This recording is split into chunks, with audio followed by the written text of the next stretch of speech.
my mom reached over to kind of rouse me, and she felt my bones under my sweatshirt. And so she lifted up my sweatshirt, and she could see my ribs in my back and was horrified. And the next day I was in the doctor's office, and even the doctor didn't tell me what he thought the problem was. He said that he had seen this kind of thing before, and that if I didn't start gaining weight, I was going to be put in the hospital. G'day, and welcome to Wellbeing. I'm Jack Hodgins. For the last few weeks, our episodes in our series on anorexia have been with academic experts in the field.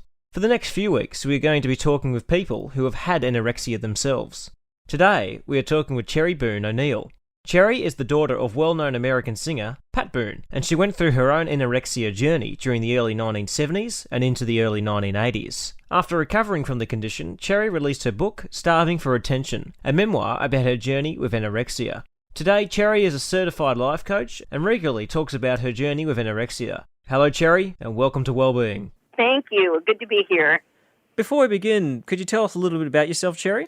My name is Cherry Boone O'Neill. I'm the oldest daughter of singer and entertainer Pat Boone. I am currently married to the person I've been married to for 46 years, Dan O'Neill, who founded a humanitarian organization called Mercy Corps, and I have 5 adult children. I now have 5 grandchildren, too, which is a whole new, wonderful experience, so that's great. What was your early life like growing up in the Boone family? Well, my dad had not anticipated that he would have a career in singing and entertainment. He was going to be an English teacher and maybe preach on Sundays at church, you know. Yeah. But when he entered a contest, not unlike, for a time it would be like American Idol or something like that now, but it was a talent contest, and he actually won and got a recording contract, and just what his career took off. He ended up getting a TV show, and then our family moved from Texas, where I was born, when he did the contest, out to New York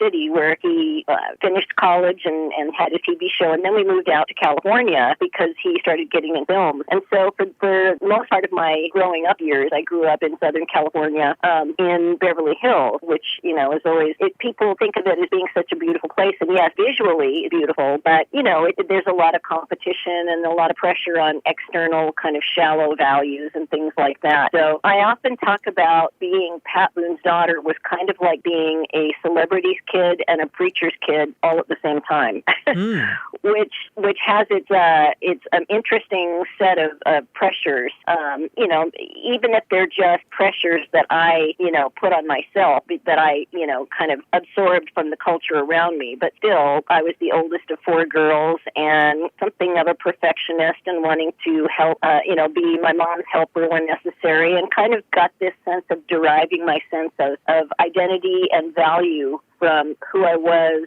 what I did, how well I did it, and who I was related to. So that kind of set me up for the beginnings of eating disorders later on when I was a teenager. When did you start performing with your father, Pat Boone?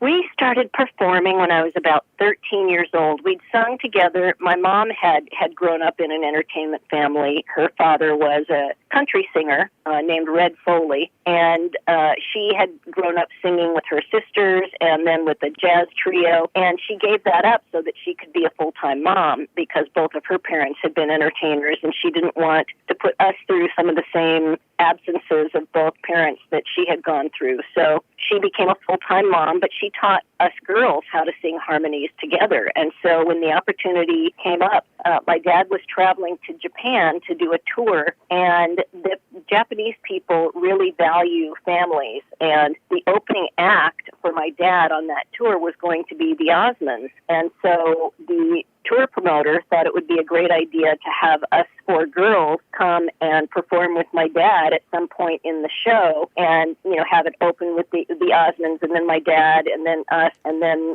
all of our family, and then our family and the Osmonds together. And it was a great experience. We traveled all over Japan for about 6 weeks, and it was our introduction to performing professionally on stage. When did you start to become fixated on weight loss? When I was growing up, it was the time of Cher and Twiggy and, you know, thin is in and thinner is better and thinnest is best kind of thing. And as a perfectionist, I kind of ascribed to that thought pattern too. But I had because of being a perfectionist, I wanted to do well in school as well. And I found that there was a class in my school that I was having trouble with. It was Chinese history. And to this day, I don't really know why it was important for an 8th grader to learn Chinese history, but but I was really struggling with it. And so I started to pretend that I was sick. And I would pretend that I was throwing up. And our housekeeper at the time made the comment, well, it's easy to make yourself throw up. All you have to do is stick your finger down your throat. And of course, I hadn't been doing that, but I thought, wow, that's an interesting idea. And I would rifle through my mom's medicine cabinet to see if I could find something to kind of change my demeanor so that it would look like I was out of it, and I happened upon her diet pills. So between finding the diet pills and learning how to make myself throw up, that was the beginning of struggling with eating disorders. As I said, I started taking my mom's diet pills, and they were pretty much just glorified feed, really. And back then, that's what doctors prescribed for women who were trying to lose weight. And I started to get hooked on them, and I liked the way they made me feel. I liked the way they helped me have energy to stay up and work on school projects and, get my good grades that were so important to me. But my mom discovered that I was taking her diet pills and ended up canceling her prescription. And as a result, both of us ended up gaining some weight. And I was very self-conscious about that, especially as we were starting to perform and be on stage and have to fit into costumes and so on. And so after a couple of insults from friends at school and being razzed a little bit and taking it very personally, I decided that I was going to get it under control. And I started dieting and exercising very healthfully at first. But the insidious thing about an eating disorder is that it can start out kind of innocently, trying to gain control over your body. And the further it goes, the more it begins to take control of you. And I went from the point of, eating 2 to 3 healthy meals a day and exercising, maybe an hour, 90 minutes a day, to then exercising 5 to 6 hours a day and only having one meal because I couldn't get out of having dinner with my family. And so I ended up losing a lot of weight, but became very adept at covering it up with layers of clothing. How did your family react at first to the weight loss? Well, as I said, I covered it up pretty well for quite a while, but there came one night when I came to say goodnight to my parents before going to bed, and I fell asleep on at the bottom of the bed, and my mom reached over to kind of rouse me, and she felt my bones under my sweatshirt, and so she lifted up my sweatshirt, and she could see my rib in my back, and was horrified. And the next day I was in the doctor's office, and even the doctor didn't tell me what he thought the problem was. He said that he had seen this kind of thing before, and that if I didn't start gaining weight, I was going to be put in the hospital. I was 17 years old at that point, and he was telling me that I was going to have to be put in children's hospital and be force-fed, and that terrified me. So I thought, well, I better give them an inch or they're going to take a mile here, And I started trying to eat more at the bottom of the bed, and my mom reached over to kind of rouse me, and she felt my bones under my sweatshirt, and so she lifted up my sweatshirt, and she could see my rib in my back, and was horrified. And the next day I was in the doctor's office, and even the doctor didn't tell me what he thought the problem was. He said that he had seen this kind of thing before, and that if I didn't start gaining weight, I was going to be put in the hospital. I was 17 to eat normally, but I had become so restrictive that when I started allowing myself to eat, I would kind of lose control, and then I would think, well, I've already done this much damage, I might as well, eat as much as I can, and then I would binge, and then I would feel guilty, so I would make myself throw up, and that became a really vicious cycle for quite a long time. And at that point, I really began to understand that my behavior was abnormal. It didn't seem as abnormal to me when it was just the dieting and exercising, because it seemed like that was something everybody did. But when it got to the binging and purging, I definitely knew that I was developing a problem that was not normal at all. You're listening to Wellbeing, a nationally distributed radio show and podcast. My guest today is Cherry Boone O'Neill. We are discussing her journey with anorexia. Was there very much medical understanding of anorexia back then in the 70s? There was Absolutely none. As I said, my doctor didn't even tell me the name of what I was struggling with. I thought I was just some isolated freak going through this weird behavior all by myself, and I thought it was just a behavioral issue. I didn't realize that there was a psychological element or mental health aspect to it, and so I thought I should be able to muster up the willpower to change. It was really a long battle, and it wasn't until I was 20 years old that I finally read an article that was in like Time or Newsweek magazine that gave this crazy, pattern of behavior a name and let me know that there were therapists and doctors that were trying to work on treatment, and that there were others like me that were going through the same thing. So for years I was struggling with this, not knowing what it was, or that there were other people like me, or that there might be any hope to overcome it.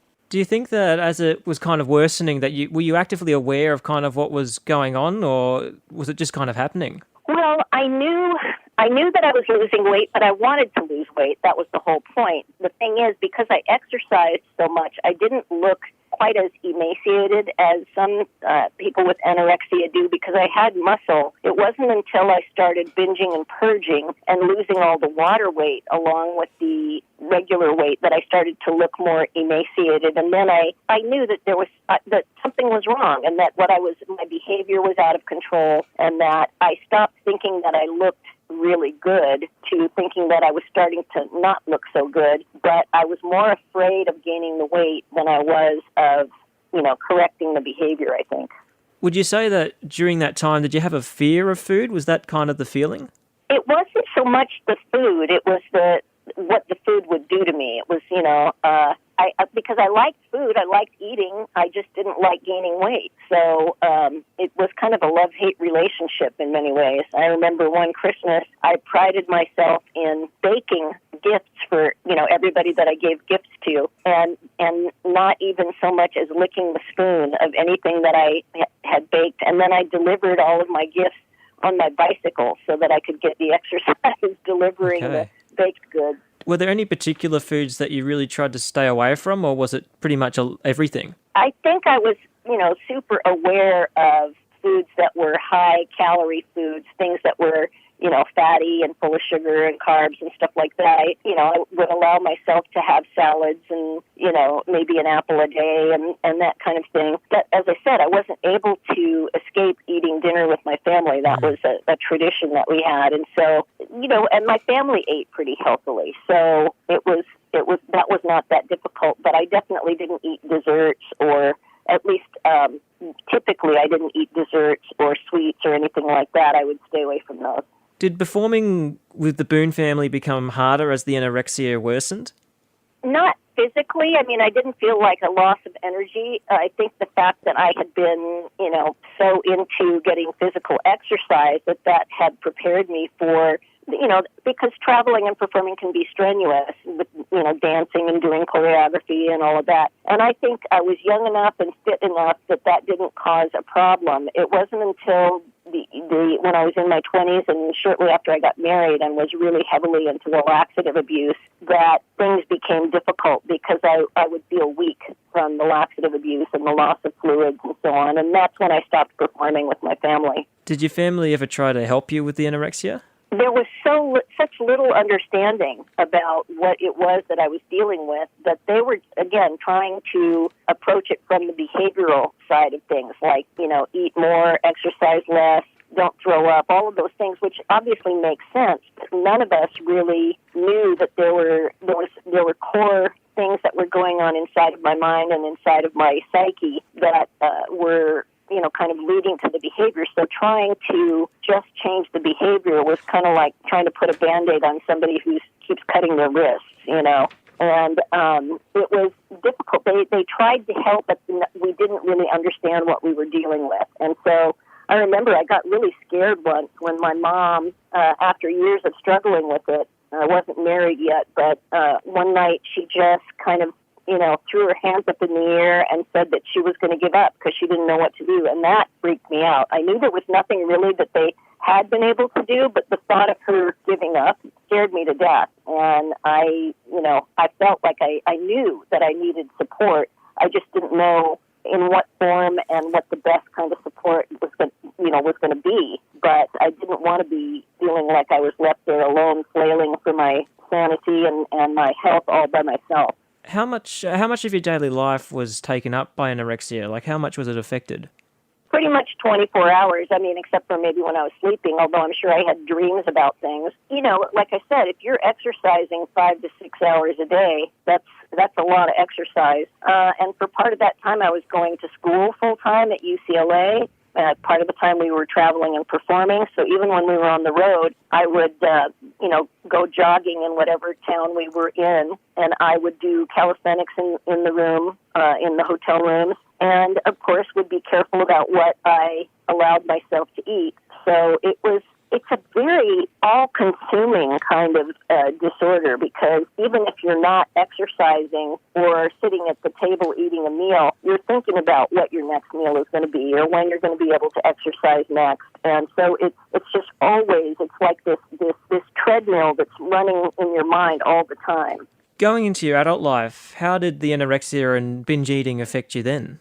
Well, I got married, and I thought that my husband would be able to help me with my disorder, but he was also, like everybody else, thinking that it was just a matter of changing the behavior and not digging deeper than that. And so it really affected our relationship. I remember I knew that honesty was going to be important in our relationship, and so after we'd been married for about 6 weeks, I mustered up all the courage I could and admitted to him that I was still struggling with laxative abuse and binging and purging. And I thought that by being honest with him that he would, come to my side and say, well, okay, let's get back on track. Let's work on this. But he felt that I was betraying our relationship by not having told him about it already. I was trying to be honest, but he just felt like I was making a farce of the relationship. And so that began a really difficult period of time in our relationship. And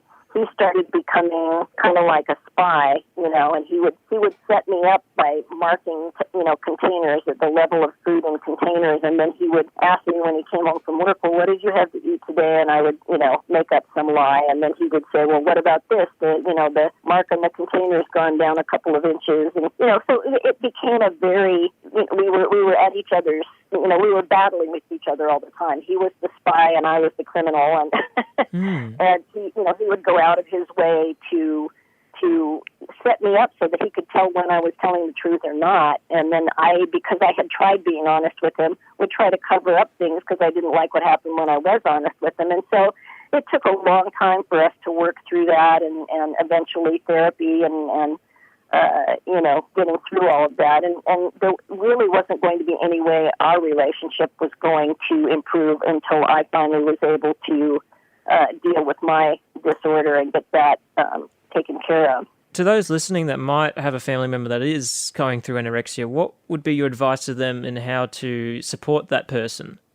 Well, I can tell them that if you're talking with them about food or weight, that is probably going to make them recoil and feel like you're attacking them and that you're trying to take away something from them that has been an important part of who they've crafted themselves to be. They're disciplined, they're in control, they've got control of their body, they like what they're doing, and if they see somebody coming along trying to jeopardize that, they're going to, want to pull away. And that's, of course, not what you want if you care about and love somebody that's struggling with this. I think the most important thing that they can do is to talk about feelings and talk about what their moods are and why, what's going on underneath, because the behavior is just a symptom. The core issues are beneath the surface and are the real issues that need to be dealt with. I know when I finally saw a therapist, he explained to me that basically what I was doing was committing a slow form of suicide. And just asked me, do you want to live or do you want to die? And I had to come to terms with that. And I also had to come to terms with who was I going to be when I gave up the anorexia? Who did I want to be? And so those are the kinds of things that a loved one can bring up with somebody that is struggling. What is it that you're passionate about? What do you want to do with your life? how can we get more of that in your life so you're feeling a sense of fulfillment and feeling like you're creating an identity that isn't solely relying upon your weight, what you look like, what size clothes you fit into, and that kind of thing. You're listening to Wellbeing, a nationally distributed radio show and podcast. My guest today is Cherry Boone O'Neill. We are discussing her journey with anorexia. Do you recall the first moment when you kind of said to yourself, right, I need to get some help with this? I don't know that I remember the first time, but I can tell. I mean, I've told this story myself on myself in my book, and that was I had already met my husband, and we were engaged, and he was trying to help me, with what little information either of us had at the time, and we had gone out to dinner, and he brought me back home to drop me off, and I had to rely on him to know what normal eating was because I had completely lost touch with, what normal amounts and, eating was like because it had gotten so skewed in my own mind. And so he dropped me off at my back door at my parents' house, and we said goodnight. He said, okay, now you've had enough. Don't stop in the kitchen and, start eating anything. So I promised him I wouldn't. And the next thing I knew, he left. I turned around and walked into the kitchen, and there on the floor of the kitchen were the remains of what my family had had for dinner, which at the time was my favorite meal, and it was lamb chops. And there were lamb chop scraps in the dish for my dog. And before I could even think of what the ramifications were, I was squatting on the floor eating lamb chop scraps out of my dog's dish. And the next thing I knew, I heard a knock on the window behind me, and I looked up, and there was my husband looking through the window at me, crouching on the ground, stuffing food in my mouth from my dog's dish. And that was probably one of the lowest moments I have ever experienced. The whole next day, I was so depressed and so overwhelmed with the depth that I felt I had sunk to that I could hardly move. I was just in bed the whole day. I couldn't do anything. And I think at that point, we knew that there was something kind of nuts going on. But we got married, and then it wasn't until after that we finally started seeking the help of a professional therapist. But there were not many who had any inkling of, what it was I was dealing with at the time. And we finally found, this was when I was living in Southern California, and we heard about a doctor who lived up in Washington State, who my husband knew of because his uncle was the pastor of the church where this particular therapist attended. And he had some experience in treating people with the same type of problems that I was facing. And so we ended up having to cancel my contracts to perform with my family, pack up all of our stuff and move up the coast to Washington State. And we stayed with my husband's parents and drove about 2 hours in from where they lived into Seattle to see this therapist every week or two. And that was finally the beginning of me getting to the root causes and getting, to the underlying issues that had been causing the behavior in the first place. Was it hard for you to take on that help, to ask for that help? I think I was at the point when we finally found this therapist, I think I was at the point where I was willing to do whatever it took to get well. So, I do remember going up in the elevator in this big, tall building in Seattle the first time and thinking, I was raised in the same house with my three sisters. Why am I the one that needs to, have my head shrunk? And I jokingly came up with the answer was to match the rest of my body, but no, that wasn't the reason. It was. I think I was just ready to face the issues, and I was grateful that we had found somebody that might be able to help me do that. So, what was the process of recovery from that first initial meeting to when you kind of had recovered? As I said, I was ready to do whatever I had to do to get well. So I was, when you have a patient that is at that point, that's what somebody hopes for when they're working with somebody, because one of the things about anorexia and eating disorders in general is they are very insidious and tenacious disorders. It's really difficult to overcome it, and you're not going to unless you really want to and you're really ready to. And so because of that fact, because I mentally was ready to take this on, I think I was at the right place at the right time to start my recovery. And, things like coming to terms with the idea, did I really want to live? And if so, who was I going to be? What was my identity going to be now? Was it going to be, if it wasn't going to be that I was in control of my body and my weight and I was the thinnest and, most fit or whatever, how was I going to define myself? And that was an ongoing process. It didn't happen overnight. But those were things that I had to come to terms with and realize, no, I didn't want to die. I didn't want to kill myself. I wanted to live. And what did I want to do with this? As the poet Mary Oliver talks about, this one wild and precious life that we have. What did I want to do with it? And so that was the beginning of that process. Was it a challenge for you to get back to a healthy weight? Like, was it mentally a challenge? Well, yes, because, when you get used to using laxatives to, keep your weight down, as soon as you stop using them, there's going to be a lot of fluid retention and bloating and discomfort. And I had to realize that what I was going through was temporary, that I wasn't always going to feel that way, but I had to go through that difficult part to get to the healthy, feeling good part, because I had abused my body for so long that the only way out was to go through that difficult, uncomfortable period. And so, it's not easy. You have to keep reminding yourself that you're doing this for a positive reason. And I was finally able to get past that difficult patch and kind of normalize my digestive system. And gradually, I didn't put on a whole lot of weight real fast. I think that would have been a mistake. I think I was pretty careful about putting on, maybe 5 pounds and then kind of plateauing for a while, getting used to that, and then putting on maybe another 5 pounds and kind of getting used to that, so that it wasn't such a shock, not only to my body, but to my psyche, just kind of getting used to this new sense of how I was feeling in my skin, Shortly after your recovery, you wrote your book, Starving for Attention. What's the story of how that kind of came to be? Well, it's interesting. Again, being the daughter of a celebrity and somebody who is well-known in the Christian world, there were, I had been in the public eye. And so when the opportunity came to talk about it from the other end of it, from the recovery side of things, I saw it as a way to kind of redeem what I felt had been a very difficult period of my life, where I had wasted a lot of time and energy pursuing this, this eternal search for having the perfect body and being thin. And I wanted to be able to share it because I thought it might give other people hope.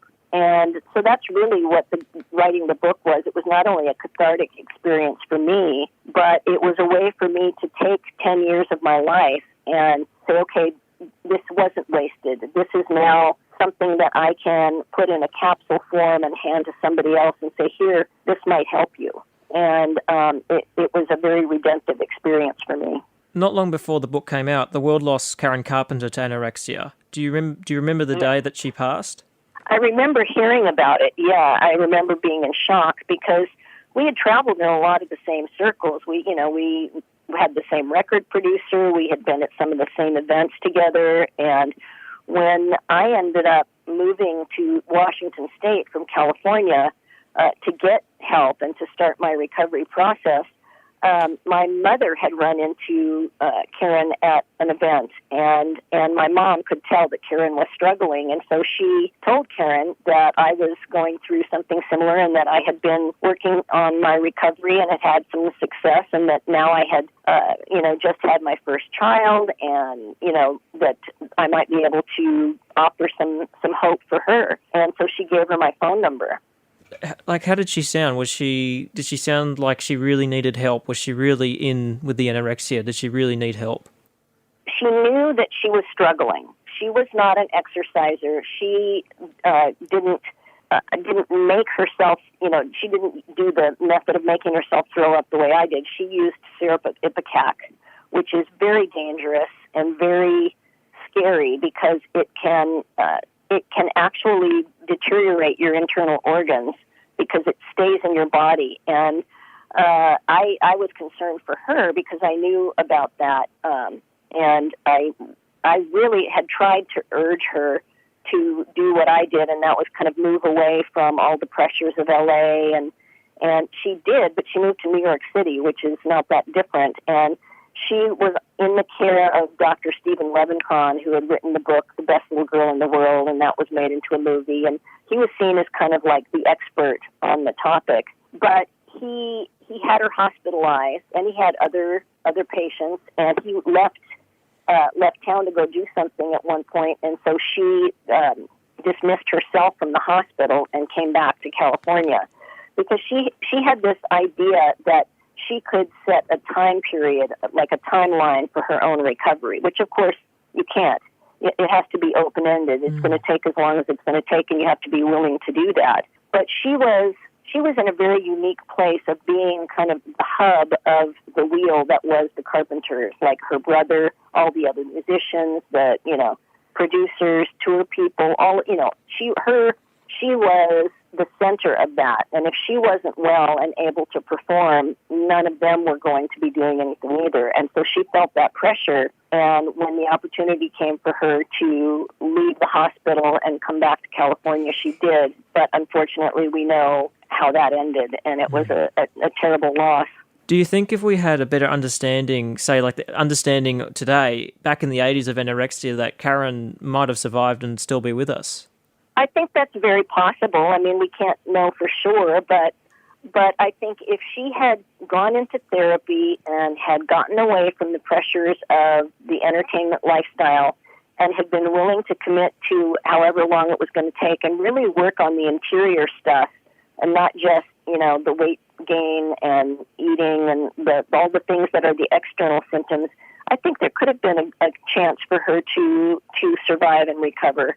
And I guess we'll never know for sure, but I can tell you when I'm, out and about at a grocery store or something and I hear a Carpenter song come on over the stereo, I have mixed reactions because I'm so sad that we lost her and yet so grateful that my story ended differently, Did Karen's passing change the way the world thought about anorexia? Did it kind of bring it more to the mindset of people? Like, this is something that's going on and we need to pay attention to it. Yeah, absolutely. I think it got people's attention. It kind of brought to them the seriousness of eating disorders. I mean, anorexia is a mental health issue that has a 10% mortality rate, which is about the highest mortality rate of any mental health issue. So, it was a serious thing back then, but people didn't realize it until somebody as notable and as public as Karen Carpenter passed away from it. And that was what really jolted people and got their attention and thought, okay, this isn't something to be joking around with. This is serious. And the fact that I had written my book and it had come out right about the same time, I think people finally felt not only that it was okay to talk about it, but that it was important to talk about it too. How well does society now understand anorexia?